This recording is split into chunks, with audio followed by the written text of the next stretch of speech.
Mi primera pregunta va dirigida al campo de la astrología, Robert. A mí me gustaría que nos indicaras, sé que estamos viviendo momentos muy especiales ahora, un poquito desde el punto de vista de astrología, cómo se presenta también el año 2023. Pues lo principal que hay que tener en cuenta es que es un cambio de narrativa bastante importante, el monotema se ha agotado y eso significa que empiezan nuevos bloques narrativos, especialmente a partir de marzo. O sea, se puede decir que enero y febrero son más de lo mismo, o sea, no hay diferencias significativas respecto a lo que estamos viviendo ahora, o por lo menos no hay nada así abiertamente destacado, y es a partir de marzo cuando se produce un cambio importante de paradigma y digamos que los cambios que empiezan entonces duran muchos años. ¿Qué tipo de cambio estamos hablando? El primero es Plutón en Acuario, que por poner un paralelismo se parece a la Revolución Francesa, el otro también es Saturno en Piscis, que también es de Revolución Francesa, lo cual, si recordamos en aquel entonces cuál era la narrativa, pues esta disyuntiva que había entre los que mandaban y los que no mandaban cada vez se hacía más insoportable. O sea, había las clases burguesas que poco a poco iban adquiriendo como más poder, más prestigio, más riqueza, y sin embargo, políticamente no tenían ningún tipo de poder, no tenían ningún tipo de visibilidad ni de voto, y seguían mandando la nobleza y el clero. Entonces, ahí es cuando se convocan esas asambleas generales y cuando se produce un plantón. Evidentemente, esto no se va a producir, ni siquiera parecida y remotamente, en 2023, porque no estamos con una conciencia social lo suficientemente agitada como para que se produzca una revolución violenta. Sin embargo, sí que se está generando ese caldo de cultivo intelectual para que poco a poco eso se vaya haciendo más viable. Entonces, aquí se da el pistoletazo de salida para que haya realmente una desconfianza manifiesta, ya no solo en las instituciones, que eso ya está, sino sobre todo en los académicos, en las instituciones intelectuales, sanitarias y científicas. Y eso es el germen de un cambio de paradigma total a nivel social, a nivel científico, a nivel cultural y sobre todo a nivel de cosmovisión. O sea, básicamente todo aquello que ha sido relegado a un segundo plano, todo lo que nos llaman maguferías, pensamientos mágicos y pseudociencias, van a empezar a subir de estatus al mismo tiempo que bajan de estatus todas esas instituciones académicas que han demostrado ser ineficaces en el campo de la educación y que además han demostrado no saber resolver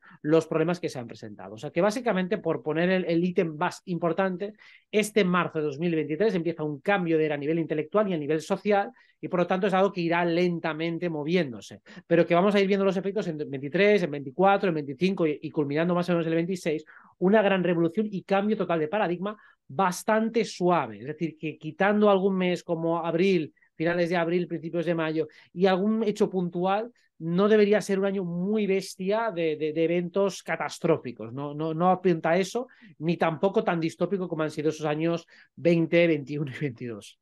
Uh -huh.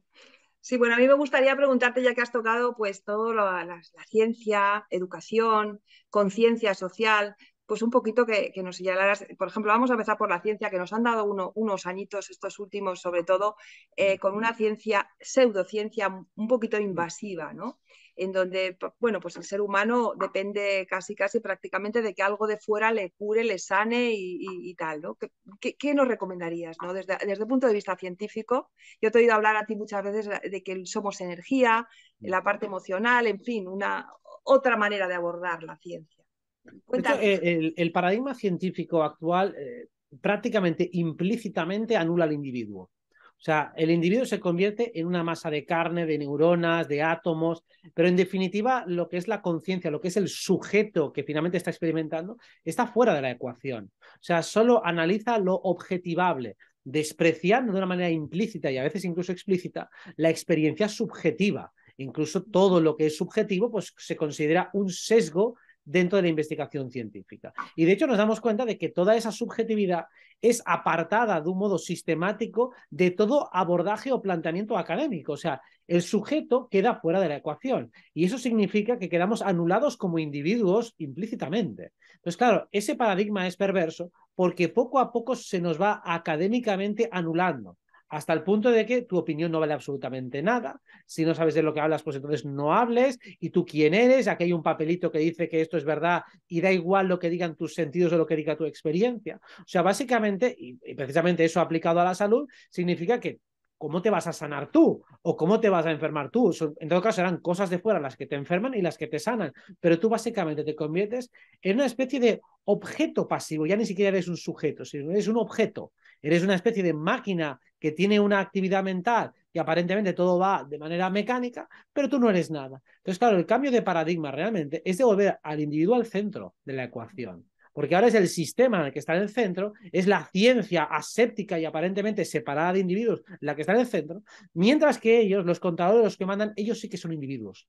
Los expertos sí que importa lo que ellos dicen porque se supone que son los que hablan en nombre de la ciencia.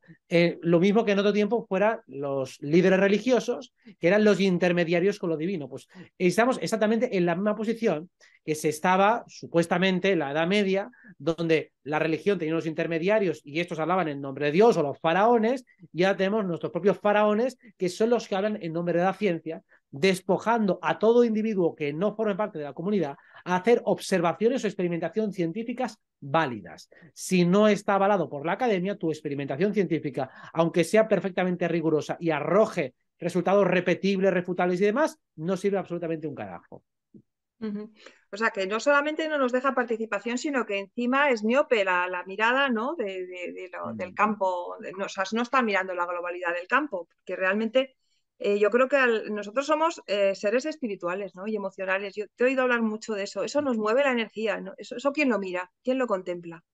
Eso lo contempla lo que se ha llamado siempre el misticismo. El misticismo, y ahora le llamamos más espiritualidad, pero no deja de ser la experiencia mística, es la ciencia de lo interno. ¿Qué ocurre cuando uno mira dentro y se da cuenta de que pasan cosas, no solo dentro, sino también afuera? O sea, cuando uno empieza a entender cómo funciona la alquimia, cómo funciona el misticismo y la espiritualidad, es cuando tú, a través de una meditación y a través de una serie de operaciones internas, una serie de maniobras o de experimentos internos, automáticamente se desencadenan procesos fuera de nosotros.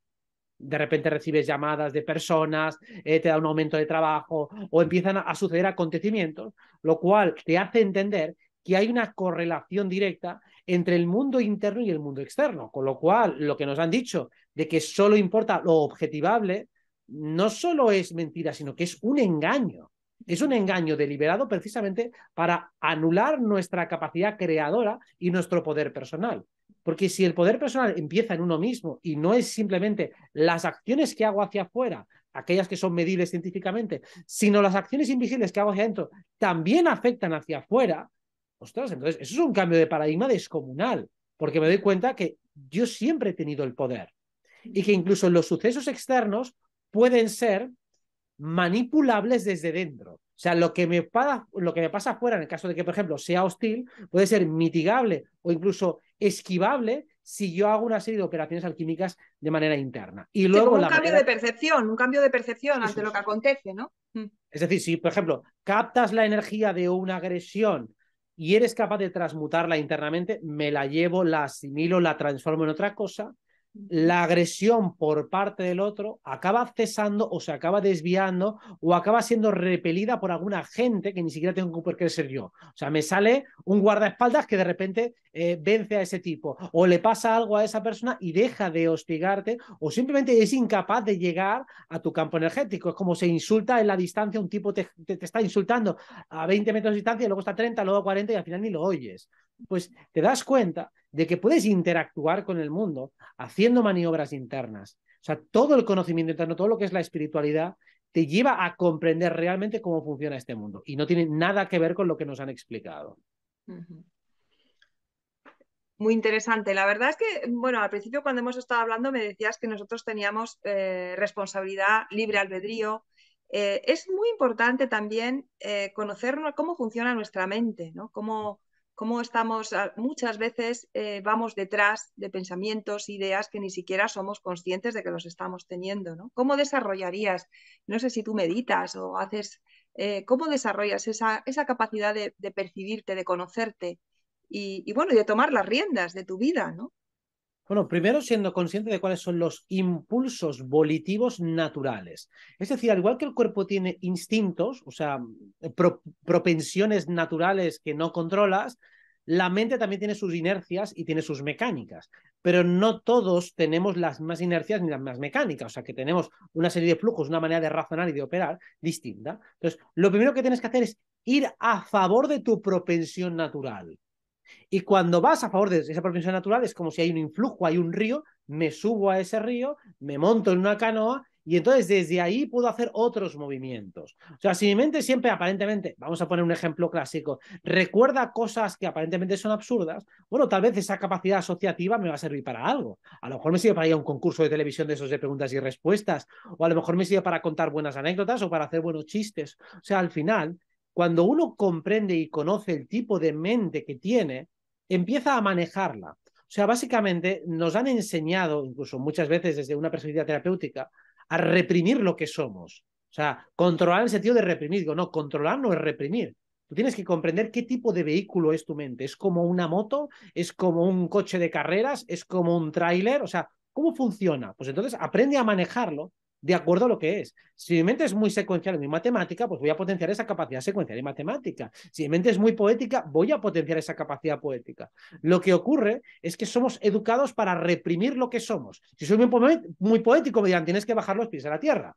Y si te bajo mucho los pies a la tierra, me dirán que tengo que tener más imaginación y más flexibilidad mental. En lugar de aceptar lo que soy y potenciarlo, si soy una persona con mucha musculatura, pues voy a ser fibroso, voy a convertirme en un deportista de élite, y si tengo una voz de cantante, pues voy a desarrollar mi voz de cantante. Pues si tengo una mente que hace lo que sea, solo tengo que ir a favor de ella. Y cuando uno empieza a ir a favor de ella, entonces se da cuenta que es ahí cuando la mente engancha con el cuerpo emocional y el cuerpo emocional así mismo con el espíritu.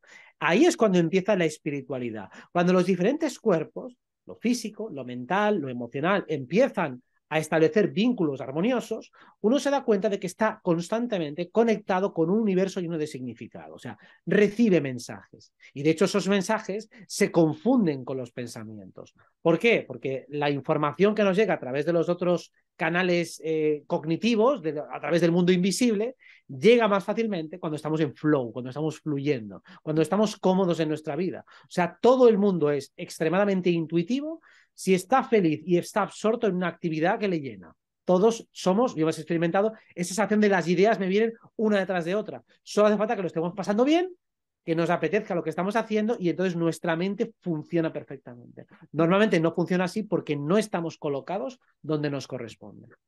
Ya, fíjate ahora que a mí me encanta la educación y siempre cuando te oigo hablar de esta manera de usar la mente, me doy cuenta de cuántos errores se están cometiendo, ¿no? En el sistema educativo, como qué pocas alas se le está dando a la creatividad y a esta expansión, ¿no? Y a esta apertura de la que me estás hablando, y confianza también. Claro, ya el sistema educativo está planteado para que haya una uniformización, es decir, que todos hagan lo mismo, que lleguen a los mismos resultados, lo cual evidentemente va a traer al fracaso a mucha gente válida, como es obvio. Antes me preguntabas, por ejemplo, si medito. Bueno, es que estar en flow es meditar. O sea, el objetivo de la meditación, ¿cuál es? Que consigas que haya un puente entre tu cuerpo físico y tu mente, ¿vale? Pues si eso lo consigues con una actividad, ya estás meditando. O sea, no es necesario hacer la postura de zazen, aunque por supuesto funciona, simplemente basta con que estés absorto en una situación en la que estés como ya estás meditando de esa manera. Pues claro, el sistema educativo actual es lo contrario a la meditación, es la letra con sangre entra, es forzarte e ir en contra de aquello que inmanentemente nace en ti. Háblame a ver, ¿qué te parece? La no dualidad, ¿no? Existe la luz, existe la oscuridad, estamos en un mundo dual. Estamos en una evolución. Son preguntas que te hago. ¿Y qué significa la no dualidad? Claro, el dualidad es un plano ya trascendente, es el plano que está por encima de todas las polaridades. Nosotros vivimos en un mundo polar en el que hay frío y calor, por ejemplo. Entonces, frío y calor no deja de ser un fenómeno que llamamos temperatura. Y la temperatura sería como el fractal de la no dualidad, porque sería como ese tercer elemento que trasciende a lo que es el frío y calor. O alto y bajo son referencias o coordenadas de altura. O toda la amplitud que tiene algo, pues son coordenadas de esa anchura, o como queremos llamarlo. Entonces, la no dualidad sería un lugar espiritualmente hablando, en el que todos somos unidad. ¿Cómo podemos entender esto? Pues es relativamente fácil. Se puede decir que dentro de nuestro cuerpo hay células y hay órganos, y podemos decirlo que cada uno de ellos es una microunidad, y sin embargo, a nuestro cuerpo físico, digo, bueno, yo soy este cuerpo. Entonces, este cuerpo es una unidad, y sin embargo, dentro de esa unidad hay microunidades. Pues los paradigmas no duales son aquellos en los cuales uno se conecta con la conciencia global que nos aglutina a todos. O sea, si este cuerpo es una célula de un gran cuerpo y tu cuerpo también es una célula de ese gran cuerpo, en esencia tú y yo somos lo mismo. Somos parte del mismo tejido nervioso, somos parte del mismo macrocuerpo y cuando uno medita y entra en introspección profunda, puede llegar a ese estado que le llaman nirvana, samadhi o según la tradición mística, pero es un estado de no dualidad en el cual literalmente uno se funde con Dios y no tiene un lugar localizado en el cual ubicarse, sino que estoy literalmente en todas partes. Soy todo a la vez. Y soy todo a la vez porque no estoy en ningún lugar. Es algo parecido a lo que uno experimenta cuando se despierta de un desmayo o se despierta de una siesta y está unos segundos o microsegundos completamente desubicado y absorto y no sabe dónde está, pues es algo parecido al estado de no dualidad. Simplemente que ese estado de no dualidad no estás ubicado en ninguna parte, pero además estás lúcido, mientras que en ese estás atontado. Pero es parecido a eso. Entonces, el estado místico, el estado no dual, es el estado de conexión perfecta con todo sin estar ubicado en ninguna parte. Con lo cual, que cuando una vez que trascendemos, parece ser que ya entonces estamos interrelacionados, interconectados, ¿no? Trascendemos a ese uno y dos, que tú y yo, se trasciende y entonces ahí ya desaparece el bien y el mal, por ejemplo, Sí. conceptos como el bien y el mal o constructivo-destructivo, ¿no?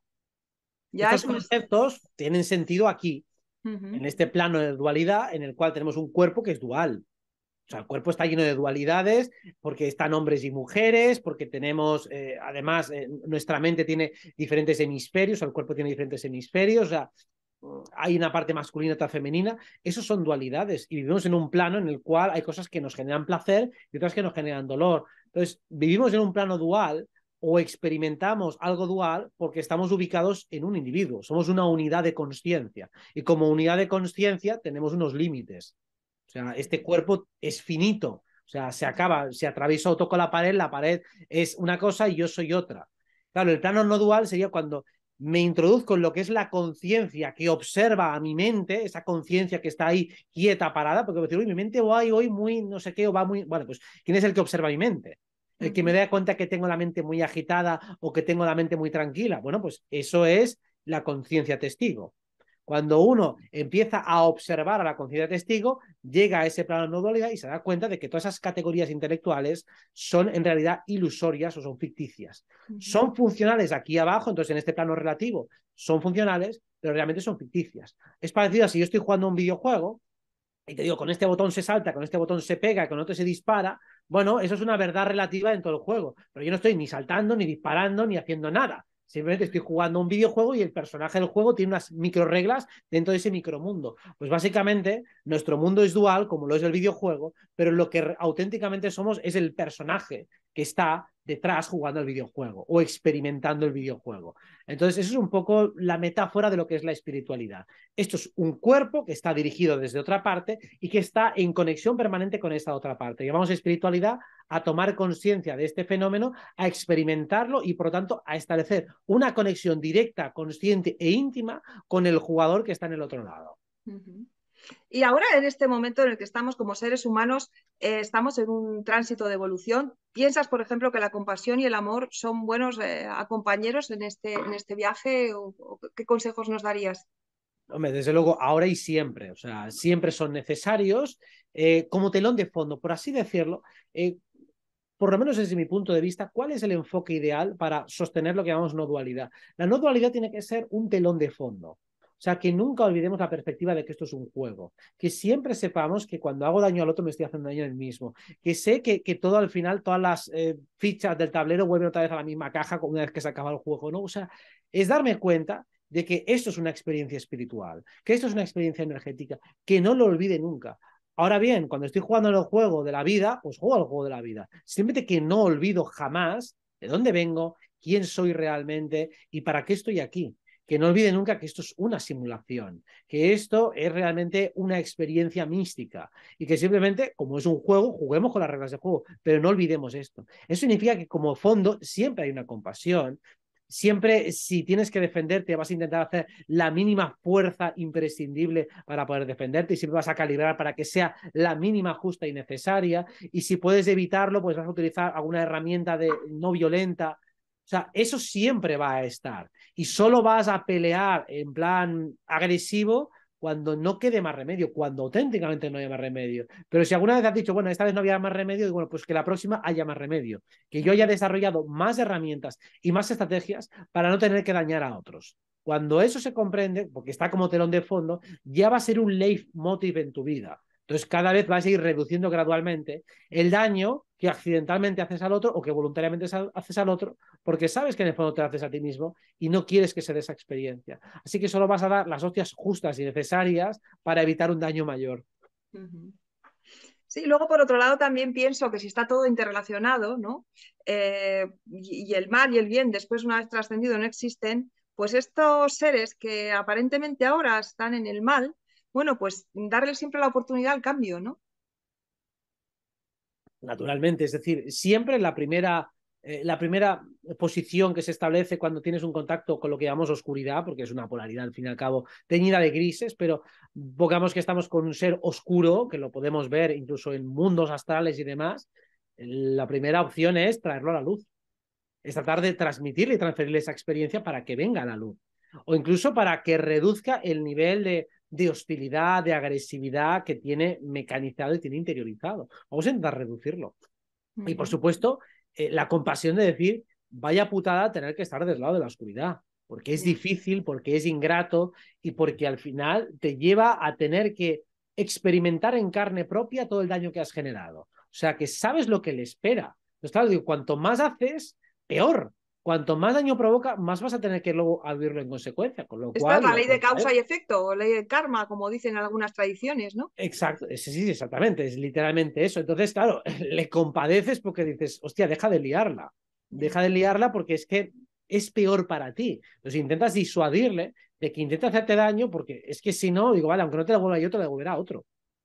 Pues a veces casi mejor que te la devuelva yo con la mínima fuerza posible para cancelar ese karma, que no que una muchedumbre enfurecida y cegada haga pedacitos de ti, que es lo que te va a pasar en una y varias vidas. Entonces, bueno, el karma es inevitable. Y es aplazable, pero es inevitable. Y eso se puede más o menos corroborar, y más cuando uno entra a explorar los mundos energéticos y ves la línea de vida o la vida energética que tiene alguien, y cuando tiene mucho karma por saldar, se nota bastante. Pero siempre podemos tener maniobra, ¿no? Porque karma es acción, de manera que, bueno, siempre podemos intervenir y a lo mejor incluso transformar una inercia que venía y transformarla, ¿no? Absolutamente. A ver, entiéndase que el karma son acciones inacabadas. Entonces, si yo, por ejemplo, he hecho daño a alguien, pero luego reparo ese daño, el karma se cancela. No necesito sufrir ese daño.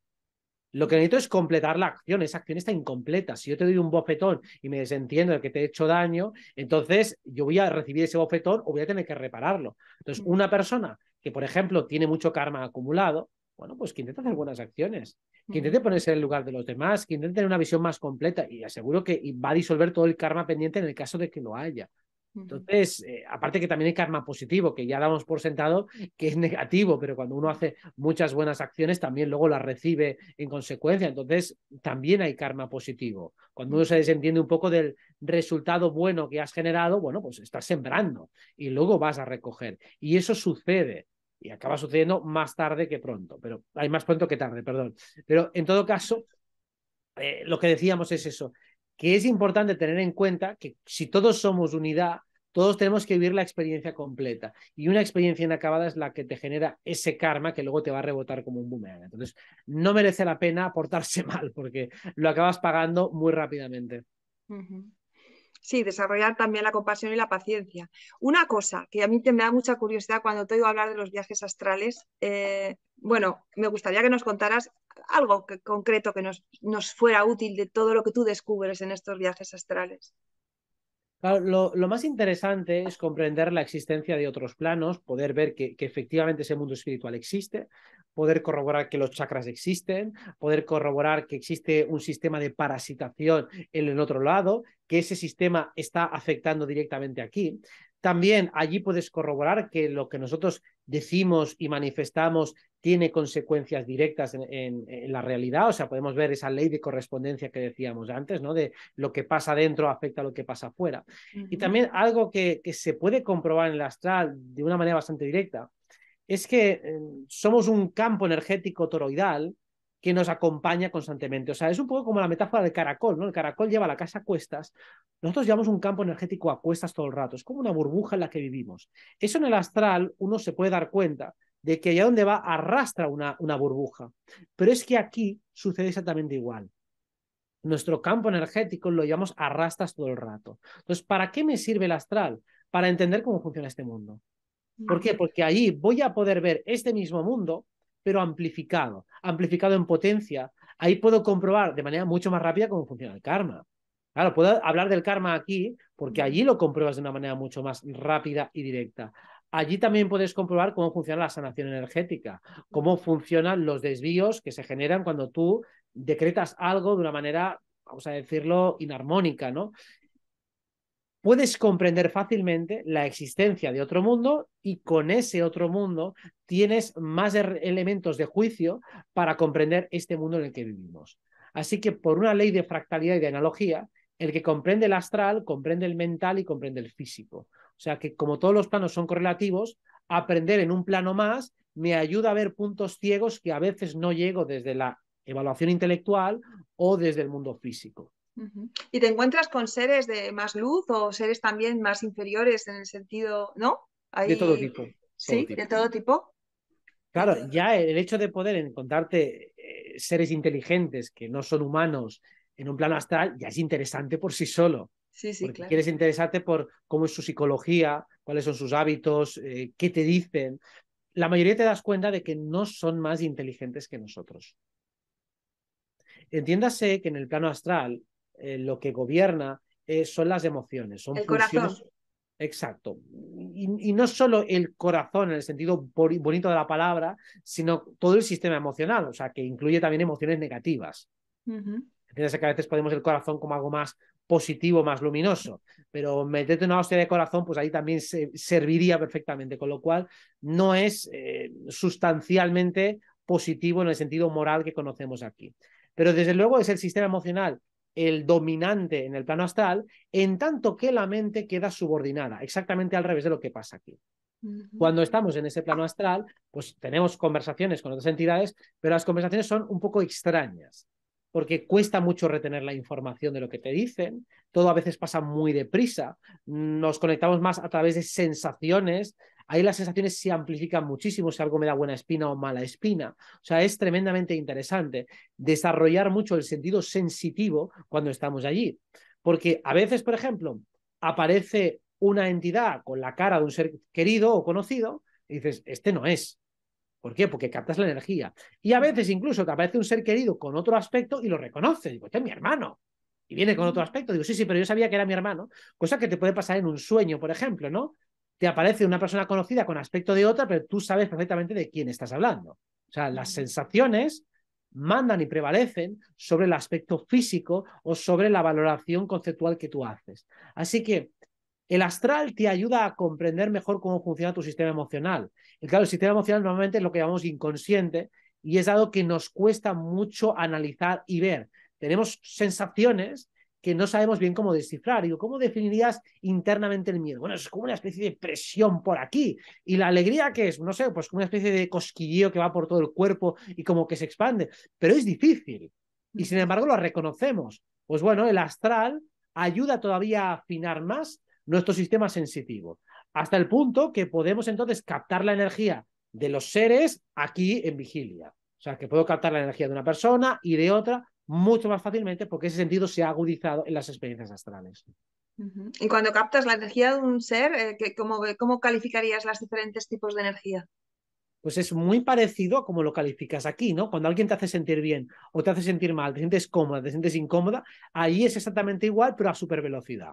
Con paz, ¿no? O sea, como la palabra paz sería una sensación de, Bueno, de- de- sí, sí, sí, claro, evidente. O sea, las mismas sensaciones que tenemos aquí, solo que allí no hace falta que se den muchas situaciones o muchos elementos para que eso se provoque. Imagínate que estás, por ejemplo, sentada en la parada del metro y se te sienta un tipo siniestro muy cerca. ¿Qué sientes? ¿Sientes miedo, incomodidad, molestia? Pues imagínate que tú simplemente en el astral ves una entidad a lo lejos y ya sientes eso inmediatamente. O sea, no has necesitado que se acerque, que invada tu burbuja personal, que te mire mal, no necesitas eso para sentirlo. O cuando alguien te gusta mucho lo que dice o cómo lo dice, o alguien te parece guapo, lo que sea, enseguida sientes una sensación agradable. Pues allí a lo mejor lo ves en 2 segundos, te dice una palabra y ya te viene automáticamente esa sensación. O sea, son las mismas sensaciones que tenemos aquí, pero detonadas por estímulos Instantáneas. nimios. Sí, exactamente. Instantáneas. Y también la sanación, ahora que has hablado de sanación energética, allí se produce instantáneamente la sanación energética. Mucho más deprisa. No es exactamente instantáneo porque hay un ligerísimo tiempo de procesamiento, pero bueno, a efectos prácticos casi instantáneo. ¿Por qué digo eso? Porque los sistemas energéticos, cuando hay que sanar, por ejemplo, una problemática, a veces es como que se hubiera que ajustar varios tornillos. Entonces, vale, yo ajusto el tornillo 1 en un segundo, pero luego tengo que descubrir cuál es el segundo, el tercero, el cuarto, el quinto. Entonces, si la dolencia es muy problemática, puedo tardar bastante y a lo mejor no es instantáneo en ese sentido. O sea, porque hay que hacer varios pasos encadenados y tal vez sé los 3 primeros, pero el cuarto y el quinto me he perdido. Entonces, por eso no es inmediato, no es instantáneo, aunque sí el quitar cada tornillo o el reajustarlo, eso sí que es a ultra velocidad. Bueno, a mí me gustaría preguntarte, ¿qué hacemos nosotros aquí? Porque bueno, me has dicho que la vida es un juego, pero si pudieras resumir, ¿qué sentido tiene para ti estar aquí como dimensión de seres humanos que hemos nacido con este cuerpo?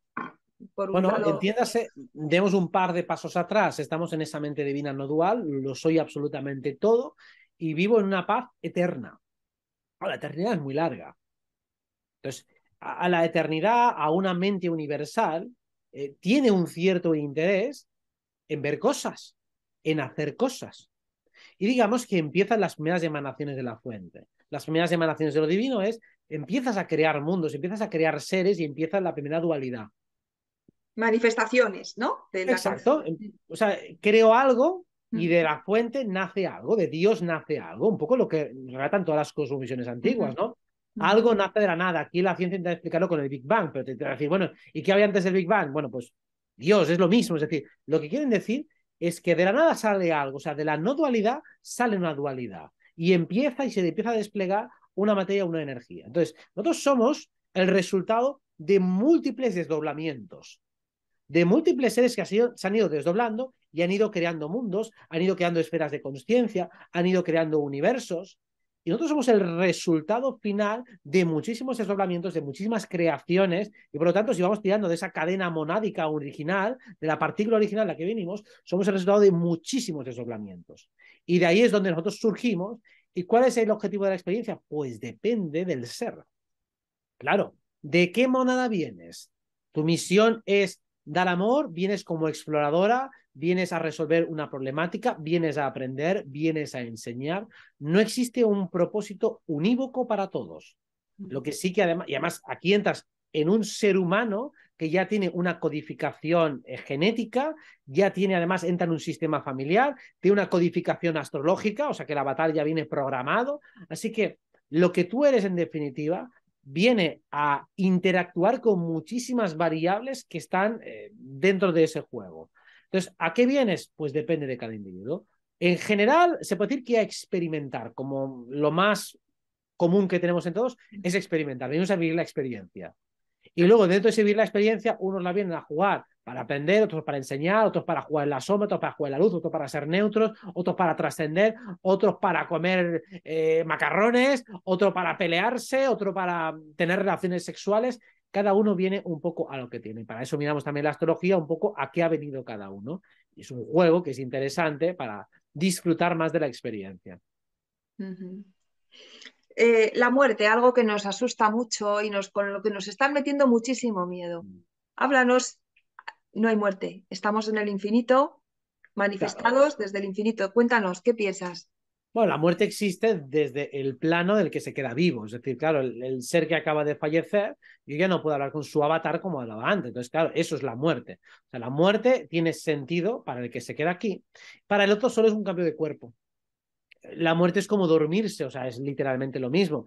cada vez que dormimos ya estamos experimentando algo muy similar a lo que va a ser la muerte. Muy similar, aunque, bueno, con algunas diferencias porque ya no volvemos al cuerpo, ¿no? Pero, en definitiva, si alguien quiere comprender qué hay después de la muerte, solo tiene que ir a dormirse. Ya está. O sea, yo lo he experimentado cada noche durante toda su vida. Entonces, no es problemático. Lo que te viene después de morir físicamente no es algo para lo que asustarse. Lo único que es evidente que sentimos dolor cuando hemos perdido la oportunidad de interactuar con un ser que está aquí encarnado. Entonces, eso fastidia, es una putada, pero claro, realmente y literalmente he ido a un lugar mejor, o cuanto menos a un lugar diferente, pero desde luego a un lugar en el que va a experimentar menos sufrimiento.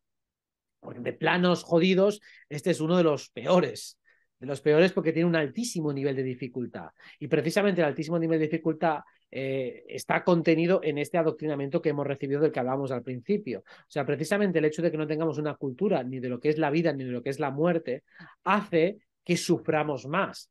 La incertidumbre, el desconocimiento, generan sufrimiento. Porque el sufrimiento viene del desconocimiento, viene de la ignorancia o precisamente de conocer mal las cosas. Decimos, la verdad duele, digo, la verdad no duele. Precisamente lo que duele es tener una información incompleta.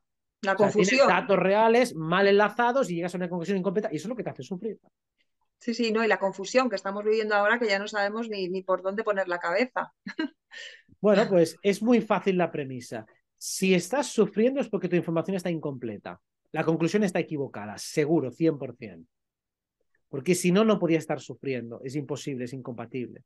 Sufrimiento tiene que ver con la mente, no tiene que ver con el cuerpo. Con el cuerpo tenemos dolor, pero el sufrimiento viene de la mente, que es que un dolor no solo esté en lo físico, sino que también esté en lo mental. Y por supuesto, eso también penetra y entorpece al emocional. Entonces, es la mente la que permite que el dolor se prolongue en lo físico y en lo emocional. Si la intervención de la mente y por lo tanto de un paradigma, de una cosmovisión, de un enlazamiento intelectual equivocado, sería imposible que el sufrimiento se mantuviera. O sea, claro que existe el dolor, existe el miedo, pero este no puede prolongarse de una manera indefinida en el tiempo sin la colaboración inevitable de la mente. Así que cuando uno empieza a comprenderse mejor y a comprender este mundo, no permite ni que el miedo ni que el sufrimiento habiten en uno mismo, más allá de momentos y fragmentos muy, muy, muy puntuales. O sea, que hay que desarrollar en cierta medida parte del dolor inherente a la vida, ¿no? Hay que desarrollar aceptación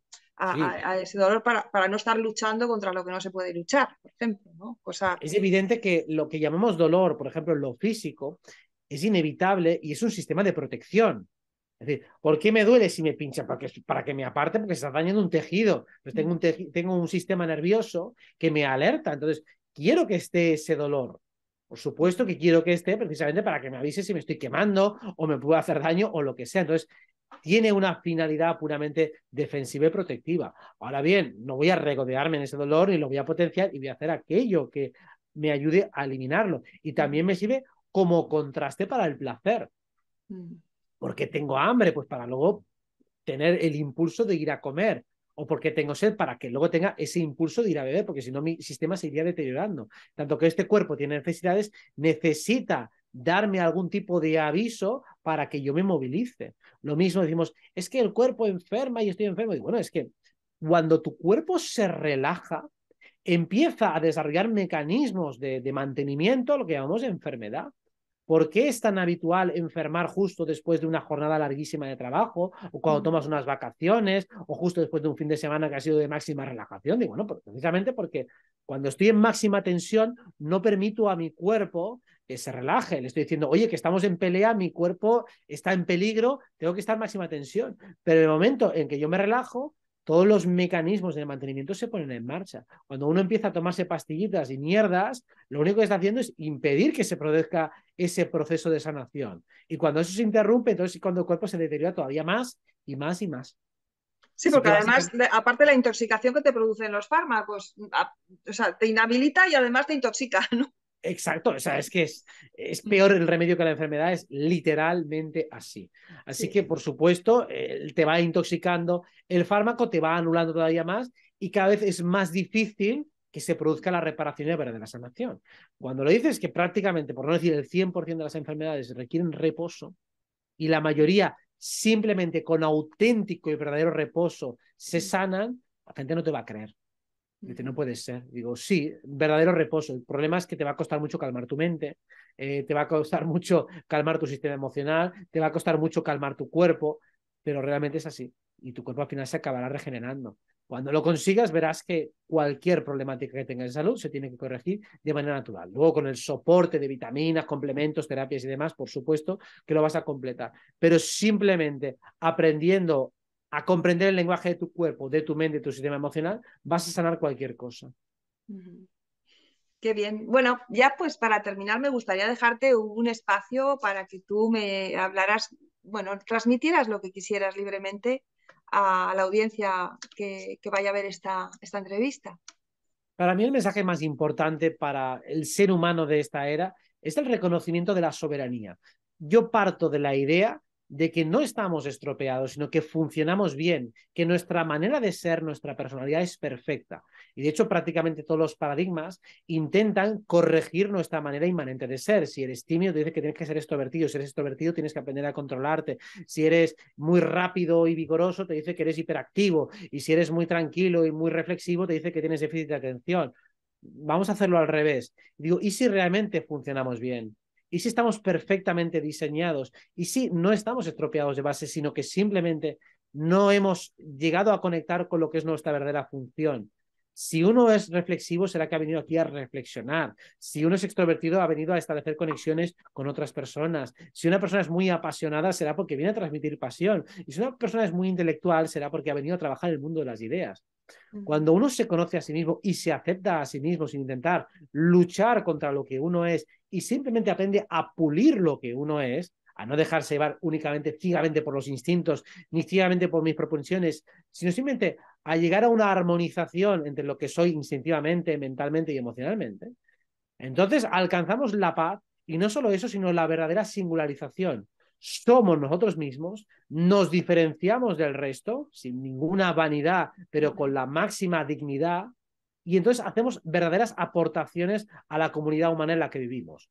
Encontramos nuestro lugar porque no escogemos entre lo que nos ofrece la plantilla social, sino que somos nosotros mismos y se crea un lugar específicamente para nosotros. Nos convertimos en una categoría y ese debería ser un objetivo prácticamente universal, que cada uno de nosotros sea una categoría en sí mismo. Cuando digamos nuestro nombre, nuestro apellido, la gente diga, wow, sí, el de lo que sea que le define. Cuando consigamos eso, habremos entrado verdaderamente en la llamada era de Acuario. Ah, qué bonito. Y así alcanzaremos también la felicidad, ¿no? Esa felicidad sostenible de estar bien en uno mismo, ¿no? La felicidad no puede ser simplemente el contraste o compensación de algo que nos molesta. O sea, si estoy muy nervioso, pues tranquilizarme, y si estoy muy aburrido, pues divertirme. No, la felicidad tiene que ser una meta lo suficientemente sostenible para que yo disfrute de todo el viaje, de todo el trayecto. O sea, cuando una persona, por ejemplo, tiene una adicción, lo que busca es una gratificación inmediata con poco esfuerzo, normalmente como compensación a un dolor, a una molestia, a una incomodidad que se ha ido acumulando con el tiempo. Pero lo que llamamos felicidad es ser uno mismo en acción, disfrutando de un trayecto y de un camino donde el incentivo es llegar a una mejor versión de uno mismo. Siendo uno mismo, evolucionar y crecer y desarrollar lo que auténticamente somos. Eso es la felicidad, un sistema coherente y autosostenible.